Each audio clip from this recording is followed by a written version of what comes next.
ଯୁକ୍ତି ହେଉଛି ଯେ ଓଡ଼ିଶା ବିଧାନସଭାରେ ବର୍ତ୍ତମାନ 147 ଜଣ ଅଛନ୍ତି, ଡିଲିମିଟେସନ ଆସୁଛି,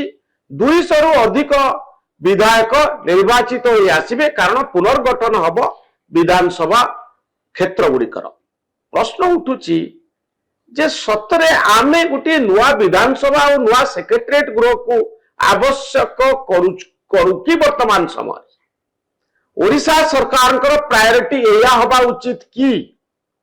ସୁତ ରବି ଦାସ ଆପଣଙ୍କ ମତ କଣ ଏ ସମ୍ପର୍କରେ? ମୁଁ ତ ଭାବୁଛି କାହିଁକି ଏଇ ହଠାତ୍ ଆଜି ଯଦି ମୁଖ୍ୟମନ୍ତ୍ରୀଙ୍କ ବକ୍ତବ୍ୟ ଆପଣ ଶୁଣିଥିବେ, ମୁଖ୍ୟମନ୍ତ୍ରୀ କଣ କହିଲେ? ମୁଖ୍ୟମନ୍ତ୍ରୀ କହିଲେ ଯେ ବିଧାନସଭା ବଢିବା ଦରକାର ପଡୁଛି, କାହିଁକିନା ବିଧାନସଭାର ଆମର ଯୋଉ ହଉଛି ଜନଗଣନା 200 ରୁ ଅଧିକ ସିଟ୍ ହବ, ଅଧିକ 147 200 ହେଇପାରେ, ସେ କହୁଛି 300 ପାଇଁକା ହଉଛି ତା ପରବର୍ତ୍ତୀ, କାରଣ ଯାହା ହବ ସେ ଆଜି ପାଇଁ ହଉନି, ଯେମିତି ବର୍ତ୍ତମାନ ଯୋଉ ବିଧାନସଭା। ବାବୁ ମୋର ଏଠି ପ୍ରଶ୍ନ କଥା ଶୁଣନ୍ତୁ, ମୁଁ ବର୍ତ୍ତମାନ ବିଧାନସଭାରେ କଣ 147 ଜଣ ରୁ ଅଧିକ 300 ଲୋକ କଥା ହଉଛି ଏଇ ସଂକ୍ରାନ୍ତରେ ରାଜ୍ୟ ସରକାର ନିଷ୍ପତ୍ତି କରିବା ପୂର୍ବରୁ ଯୋଉ ଟେକ୍ନିକାଲ ଏକ୍ସପର୍ଟ ମାନଙ୍କୁ ଡାକିକି ସେ ଦେଖେଇଥିଲେ କି ତା ଦେହରେ ବର୍ତ୍ତମାନ ଯଦି 40ଟା ସିଟ୍ ମଧ୍ୟ ବି ବଢେ, 50ଟା ସିଟ୍ ବଢିବ ଯୋଉଟା ସେ କହୁଛନ୍ତି, ସେ ଆଉ 50 ଜଣ ଆକୋମୋଡେଟ କରି ହବା ପାଇଁ ସ୍କୋପ ଅଛି ନା ନାହିଁ? ଏକରେ ତ ସେ ସମାଜ ଆପଣଙ୍କର ଅଛି କି ନାହିଁ ଆପଣ ଭାବୁଛନ୍ତି? ଆପଣ ଭାବୁଛନ୍ତି କଣ ବିଧାୟକ ମାନେ କୁଣ୍ଡା କୁଣ୍ଡି ହେଇକି ବସିବେ? ଯେ ଦରକାର ନାହିଁ, ଏଇଟା କାହିଁକି ଦରକାର ନାହିଁ ବୋଲି ଭାବୁଛନ୍ତି? 200 ସିଟ୍ ହେଲେ ଅସୁବିଧା କଣ? 200 ସିଟ୍ ହେଲେ ଅସୁବିଧା ହବନି, କରିହବ, ଆକୋମୋଡେଟ କରିହବ, ଆକୋମୋଡେଟ କରିହବ, ଆପଣ ସିଓର କି? ତାର ଭିତରେ ନୁହଁ, ମତେ କହୁଛି ଯୋଉମାନେ ଟେକ୍ନିକାଲ ଏକ୍ସପର୍ଟ ଅଛନ୍ତି ବିଲ୍ଡିଂ ମ୍ୟାଟେରିଆଲ ଇଏରେ ବା ଆର୍କିଟେକ୍ଚର ମାନେ ଅଛନ୍ତି, ସେମାନେ ସେଇ ଜାଗାରେ କିପରି ଭାବରେ 200 ଲୋକ କମ୍ଫର୍ଟେବଲି ବସିବେ, ସେ କହୁଛି ମଡର୍ନ ଟେକ୍ନୋଲୋଜି ସବୁ ଥିବ ସହିତ ଯୋଉଟା ନୂଆ ପାର୍ଲାମେଣ୍ଟ ଭବନରେ ହେଇଛି। ଆପଣ ଦେଖନ୍ତୁ ନୂଆ ପାର୍ଲାମେଣ୍ଟ ଭବନ ସେ ସେଣ୍ଟ୍ରାଲ ମିନିଷ୍ଟର କଥା କହିଲେ, କିନ୍ତୁ ଯୋଉମାନେ ପାର୍ଲାମେଣ୍ଟର ସଦସ୍ୟ ଥିଲେ ସେମାନେ ସମସ୍ତେ ସ୍ୱୀକାର କରୁଛନ୍ତି ପୂର୍ବ ପାର୍ଲାମେଣ୍ଟ ୱାଜ ବେଟର, ମାନେ ପୂର୍ବ ପାର୍ଲାମେଣ୍ଟ ପୁରୁଣା, ସେ 100 ବର୍ଷ ଉର୍ଦ୍ଧ ପାର୍ଲାମେଣ୍ଟ ଗୃହ ଆପଣ ଦେଖିଥିବେ, ତାର ଯୋଉ ମାଜେଷ୍ଟିକ ପ୍ରେଜେନ୍ସ ଥିଲା এইটারে ନାହିଁ, ଏଇଟା ଏବେ ମଧ୍ୟ ଲୋକ ସେଠିକାର ପାର୍ଲାମେଣ୍ଟ ସଦସ୍ୟ ମାନେ କହୁଛନ୍ତି। କଥା ହଉଛି ଆପଣ ସେଠି ତ ଆବଶ୍ୟକ ପଇଲା ଧରିବେ 100 କେତେ ବର୍ଷର ପୁରୁଣା ବିଲ୍ଡିଂ, ତାର ରିମଡେଲିଂ ହଉଥିଲା, ଆପଣ ଏଇ ଯୋଉ ବିଲ୍ଡିଂଟା ଆମର ବି ଅଛି, এইটা ଆର୍କିଟେକ୍ଚରାଲ ଡିଜାଇନରେ ଆକୁ ସମ୍ପ୍ରସାରିତ କରିକି ଆଉ 50 ଜଣ ସଦସ୍ୟ ବସିବା ପାଇଁ ହେଇପାରିବ। କଥା ହଉଛି ଏଇଟା କେତେବେଳେ ଆସିବ? ଆଗ ପ୍ରଥମ କଥା ଜନଗଣନା ଶେଷ ହେବା ଦରକାର,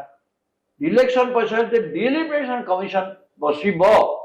ସେତେବେଳେ ଆମେ ଚିନ୍ତା କରିବା। ଆମେ ଡିଲିମିଟେସନ କମିଶନ ବସିନି, ଡିଲିମିଟେସନ କୋଉ ବେସିସ୍ ହବ ତା ସ୍ଥିର ହେଇନି,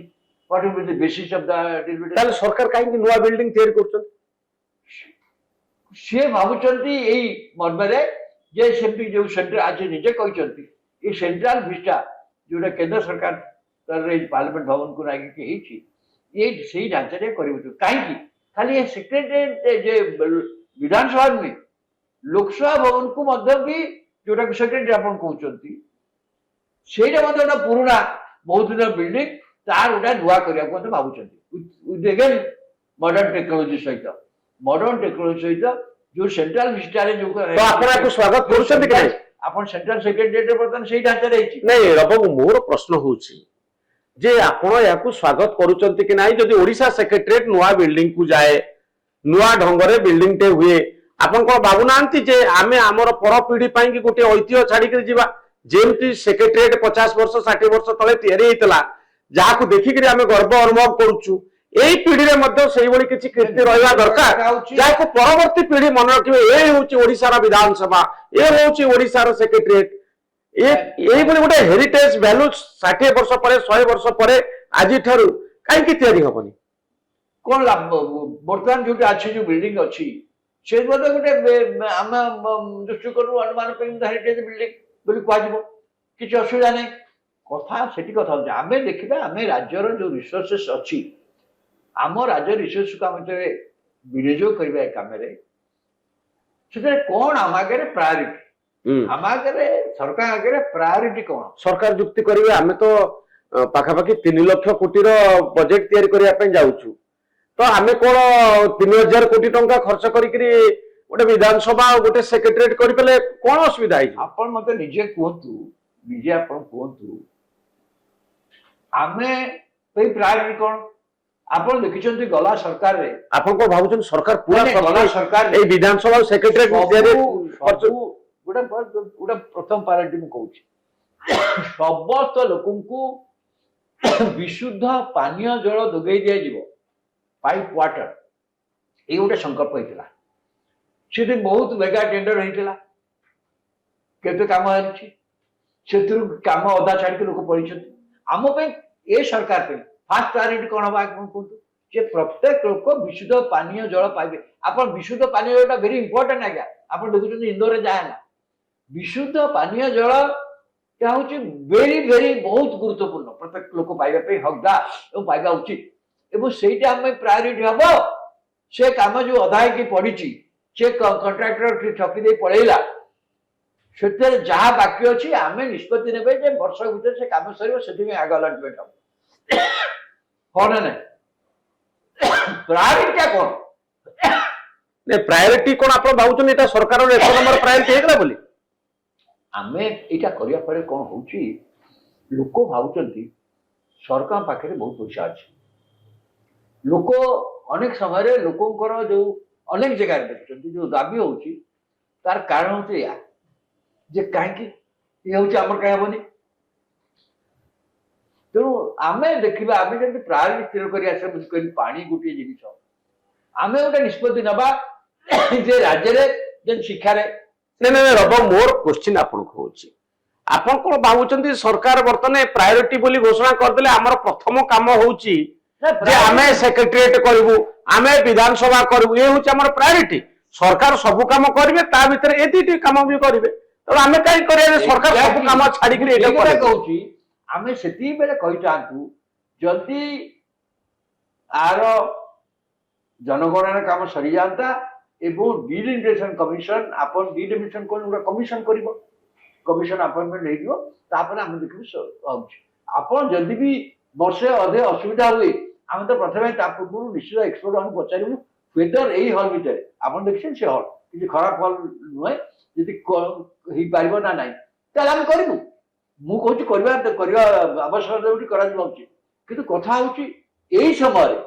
तो आपण को भाबुचंती सरकार एक्सपर्ट मान को न पचारि करी विधानसभा और सेक्रेटरीट पे बिल्डिंग तैयारी करछंती मु